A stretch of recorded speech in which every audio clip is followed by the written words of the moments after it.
back to Primetime Morning. Now, ever wonder why some people are always on medical leave? Oh, they're sick, right? I mean, that's why they're medical leave. Okay, well, some of them aren't really sick, but they just don't seem to show any improvement. Oh, they don't seem very motivated at work either. Forget this, it might not be entirely their fault, and that's according to our guest today, business development coach, Fairweather. Those are the motivation doctor. So we say good morning to him. Good morning, Alan. Thanks for coming in. So I can take notes here and say I'm not really sick, but I'm just not motivated to work. It's not my fault. Yeah, well, in a way, that's actually true. You know, there are people sitting at home just now, you know, watching this, and they're taking a day off work because they said they're sick. And a lot of these people are not sick. You know, they say that, you know, 1 in 3 people who take time off work are actually sick. So the reason is that maybe might be sick at their work and they're unhappy at their work. So in a way, it's the manager's responsibility. It's the business's responsibility. You know, it can't always become the employer, you know, the employee, and say you should be happy at work. So responsibility lies at all levels. So where do you come in as a motivation doctor? Well, usually I come in, you know, with a business because they have these problems. And if people are not at work, then customer service levels drop, sales might drop. It's cost a problem, and it costs a lot of money. I mean, I read some figures recently that in Singapore, you know, absence from work could cost anything up to about $1.5 million. You know, it costs the country a lot of money. So what I do is get some consultation and even do some training for managers, because a lot of managers get jobs. And this is very interesting. Just give us details. And as a doctor, you come in, you have your common ailments, right? You have those who take MCs a lot, and there are those who are just not motivated and just keep hopping jobs. So what is your prescription then? How do you go about tackling this problem? Well, usually with employees, you know, to try and make them happy at work, people really need to feel they care, that someone is interested in them. Someone's interested in them from a business point of view and also from a personal point of view. And a lot of managers have difficulty with that. You know, I encourage managers to, you know, to give positive feedback. And a lot of managers, as I say, they're uncomfortable with that. Because managers have said to me, why should I tell someone they're doing well and that's their job? That's what they're paid to do. And really what this is, you know, what we're encouraging people to say is, when you see people doing something well, tell them about it. But also, when you see them doing something you're not so happy about, tell them about it. So there's the two sides to it.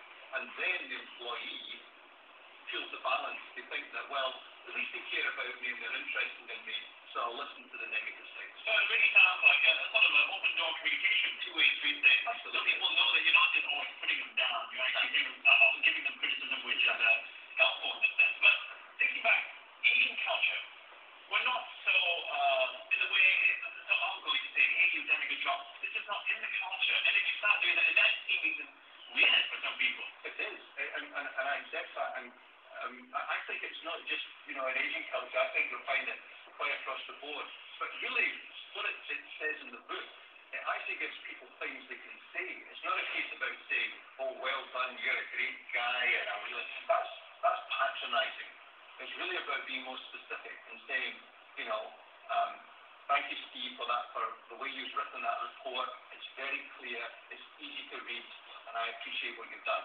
End of story. So many times it seems like creating a happy environment is more about attending to the emotional needs, more than anything else. I study successful managers all over the world. Successful managers in sport, and successful managers in business. And sometimes they're portrayed as very tough guys, you know, I'm the boss, I tell you what to do. But if you read their books and look underneath these people, you'll find that they care. They actually do care about their employees, and that makes them successful. Let's not talk about managers anymore. Let's talk about ourselves. How do we self-motivate ourselves? Do we, you know, I see a book and you said positive self-talk. Do we talk to ourselves? I look in the mirror and I go, Steve, you're doing good. You're doing good. Go to work this morning. Do a good job. I know, and it's difficult to do when you're really tired and you really haven't slept so well and so on. But in lots of ways, it does come down to that. It does. I mean, they say we have someone said we have about 40,000 thoughts per day, and about 70% of those are negative.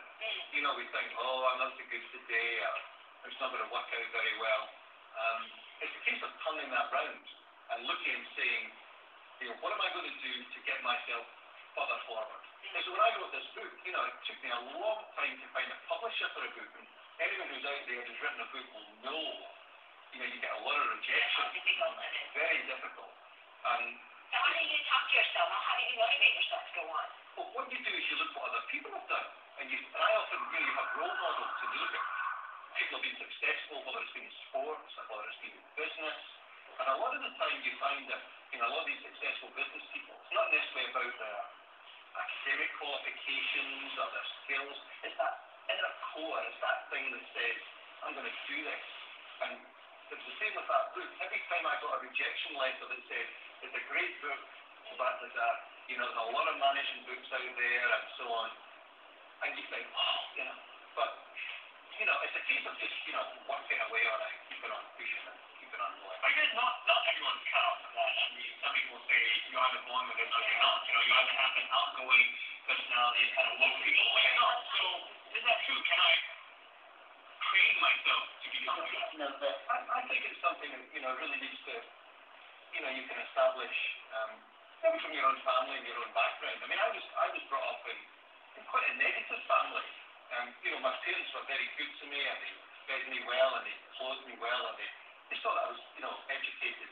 But they had a kind of negative approach to life. If I said, well, I'm going off around the world, they would have said, oh, don't do that, or don't change your job. And you suddenly think, no, I have to do something different here. I started my life in engineering, and I could have stayed in that engineering factory. I could be there now for all my days. But one day I thought, I'm not going to stay here. I'm going to go out and start to work in sales and work at it. And again, you face the rejection, the case of saying, must keep trying. It's tough. It's hard. Yeah. We're going to give yourself an incentive. You've got to dangle yourself a carrot. Yeah, that's right. That's how to read it. That's why I think we've got this.